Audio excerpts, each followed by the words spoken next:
Hello friends, मैं मुकेश मेडवाल एक बार फिर से अपने YouTube चैनल पर आप सबों का हार्दिक स्वागत और अभिनंदन करता हूँ। प्रश्नों के आईने में की जो श्रृंखला हमने चला रखी है, आज के इस क्लास में भारत के संविधान के अंतर्गत 5 ऐसे प्रश्नों की चर्चा करेंगे जिसका संबंध भारत के संविधान की प्रस्तावना से है। और ये 5 ऐसे सवाल हैं जिन सवालों के उत्तर ढूंढने के क्रम में अनेक ऐसे संभावित प्रश्नों के उत्तर भी मिल जाएंगे। इसलिए ये अपने आप में बहुत ही महत्वपूर्ण क्लास है। और सचमुच में अगर आप भविष्य के प्रति आश्वस्त होना चाहते हैं, आप प्रतियोगी परीक्षा में अपना सिलेक्शन सुनिश्चित करना चाहते हैं, तो निश्चित रूप से ये जो श्रृंखला हमने चला रखी है उसके सारे वीडियोस देखिए।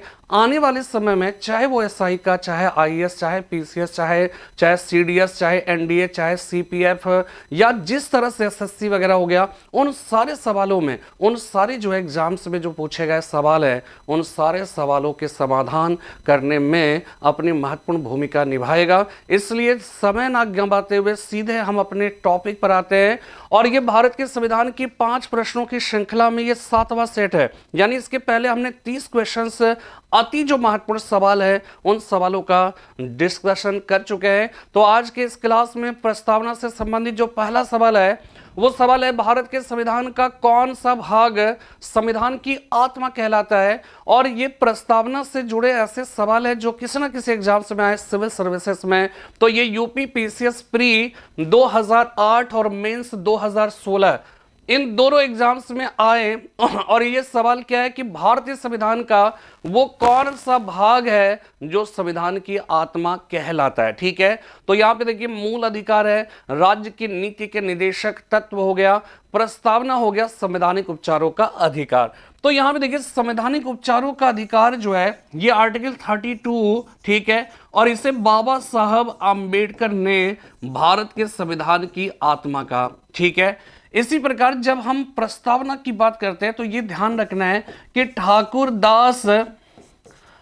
दास भार्गवा ये जो है वो क्या है कि ये भारत के संविधान की प्रस्तावना को भारत के संविधान की आत्मा कहते हैं। और राज्य की नीति के निदेशक तत्व के संबंध में ग्रेनविल ऑस्टिन ने ये कहा था कि ये वास्तव में भारत की जो व्यवस्था है, उस भारत की व्यवस्था की आत्मा जो है वो राज्य की नीति के निदेशक तत्व में है। ठीक है, अब यहां पर समझा, जब मूल अधिकार की बात करते हैं तो संवैधानिक उपचारों का जो अधिकार है वो मूल अधिकार की ही जो है श्रेणी में आता है। अब सवाल ये उठता है कि बाबा साहब अम्बेडकर ने इसे कहा, ठाकुर दास भार्गवा ने प्रस्तावना को कहा, तो इन दोनों में मोस्ट अप्रोप्रिएट आंसर क्या होगा। सवाल में ये कहीं नहीं लिखा है कि बाबा साहब अम्बेडकर ने क्या कहा। अगर बाबा साहब अम्बेडकर की बात आती और वो कहते भारत के संविधान की आत्मा कौन सा निम्नलिखित में से विकल्प है, तो वो संवैधानिक उपचारों का अधिकार हो जाएगा। लेकिन उन दोनों में आपको कहीं पर भी नाम नहीं दिया है। तो ऐसी स्थिति में दोनों का अगर कंपैरिजन करेंगे तो आप पाओगे कि जो प्रस्तावना में जो बातें कही गई है वो निश्चित रूप से हमारे देश के संविधान का उद्देश्य है। और उद्देश्य जब है तो उसमें सामाजिक, आर्थिक, राजनीतिक न्याय की जब हम बात करेंगे तो इसका मतलब है कि लोगों के पास संवैधानिक उपचारों का अधिकार होना चाहिए।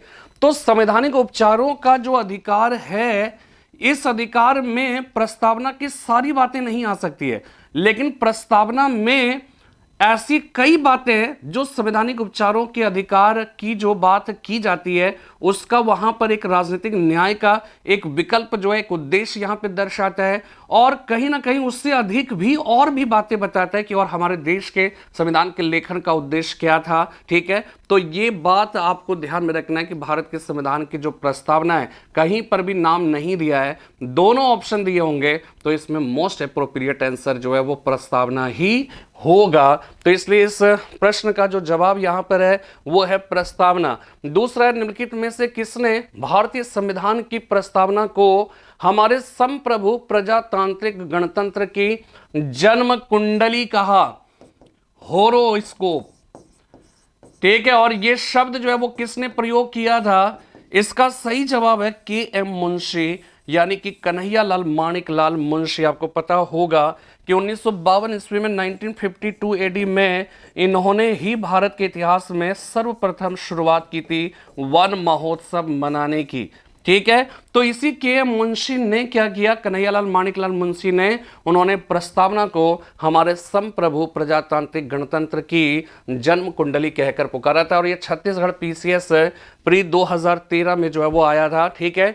इसके बाद तीसरा सवाल है, भारतीय संविधान की प्रस्तावना में निम्नलिखित में से किस स्वतंत्रता का वर्णन नहीं है, और ये यूपी पीसीएस मेंस 2008 और आईएएस 2017 में आया हुआ है। ठीक है। यानी कि आज का ये जो टॉपिक है, ये जो एपिसोड है, ये एपिसोड जो है सिविल सर्विसेज में प्रस्तावना से रिलेटेड पूछे गए जो अति महत्वपूर्ण सवाल है, उन सवालों पर केंद्रित है। और इसके अंतर्गत ये सवाल है कि किसका वर्णन नहीं है, कौन सी स्वतंत्रता का वर्णन नहीं है। तो हम भारत के लोग भारत को एक संपूर्ण प्रभुत्व संपन्न समाजवादी पंथ निरपेक्ष लोकतंत्रात्मक गणराज्य बनाने के लिए उसके समस्त नागरिकों में सामाजिक आर्थिक राजनीतिक न्याय, विचार अभिव्यक्ति की स्वतंत्रता, प्रतिष्ठा और अवसर की समता, ठीक है, प्राप्त। तो यहां पर क्या है, विचार और अभिव्यक्ति की स्वतंत्रता, यानी इसका जिक्र है। इसके बाद विचार अभिव्यक्ति, विश्वास की स्वतंत्रता है।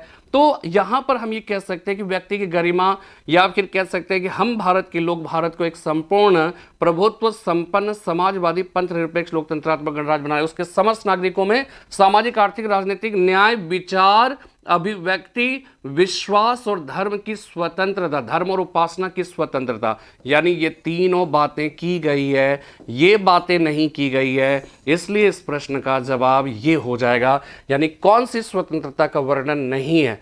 अब तक के इस डिस्कशन से आपने ये समझ लिया होगा कि प्रश्नों की प्रकृति क्या होती है। ज्यादातर सवाल आए कि प्रस्तावना में उल्लिखित जो शब्द है वो शब्द क्या है, क्रम क्या है, उसका कॉन्सेप्ट क्या है, ये सब इससे संबंधित सवाल जो है वो सबसे ज्यादा पूछे गए हैं। ठीक है। चौथा सवाल है कि भारत के संविधान के उद्देश्यों में से एक के रूप में आर्थिक न्याय का किसमें उपबंध किया गया। तो अब आप देखिए, आर्थिक न्याय की जब हम बात करेंगे तो यहां पे देखिए उद्देशिका में है कि उस उद्देशिका में कैसे है कि हम भारत के लोग भारत को एक संपूर्ण प्रभुत्व संपन्न समाजवादी पंथ निरपेक्ष लोकतंत्र गणराज्य, उसके समस्त नागरिकों में सामाजिक आर्थिक राजनीतिक न्याय। तो आर्थिक न्याय की बात उद्देशिका में हुई है। ठीक है। दूसरी बात की नीति निर्देशक तत्व की अगर आप बात करिए तो यहां पर इस बात को समझिए कि फंडामेंटल राइट्स, ठीक है, फंडामेंटल राइट्स जो है ये किस में है, पार्ट 3 में। ठीक है। जब हम directive principles of state policy यानी डीपीएसपी की बात करते हैं, इसका उल्लेख भारत के संविधान के कौन से भाग में है, चौथे भाग में। और इस चौथे भाग में आर्टिकल 36 से 51 के बीच में इसका जिक्र है, और फंडामेंटल राइट्स का उल्लेख 12 से 35 के बीच में है। तो फंडामेंटल राइट्स जो है, जहां हिंदुस्तान के अंतर्गत राजनीतिक न्याय की बात करता है, ठीक है, वो राजनीतिक न्याय की स्थापना की बात करता है। उसी तरह से डीपीएसपी जो है यह जो है भारत में सामाजिक और आर्थिक न्याय की स्थापना की बात करता है। समझ में बात आ रही है ना। तो मूल अधिकार की जब यहां पे बोल रहा है आर्थिक न्याय, तो मूल अधिकार तो हो ही नहीं सकता। तो जहां जहां मूल अधिकार होगा पहले तो उसको खत्म करिए, क्योंकि ये सामाजिक आर्थिक न्याय नहीं, ये राजनीतिक न्याय की बात करता है। लेकिन जब हम उद्देशिका की बात करेंगे तो उसमें साफ साफ लिखा है सामाजिक आर्थिक राजनीतिक न्याय। और नीति निर्देशक तत्व में जो बातें हैं आप उठा के देख लीजिए, उसका पर्पस है सोशियो इकोनॉमिक जस्टिस की हिंदुस्तान में स्थापना करना। क्लियर है। तो ये जो आईएएस प्री 2013 में सवाल पूछा गया था।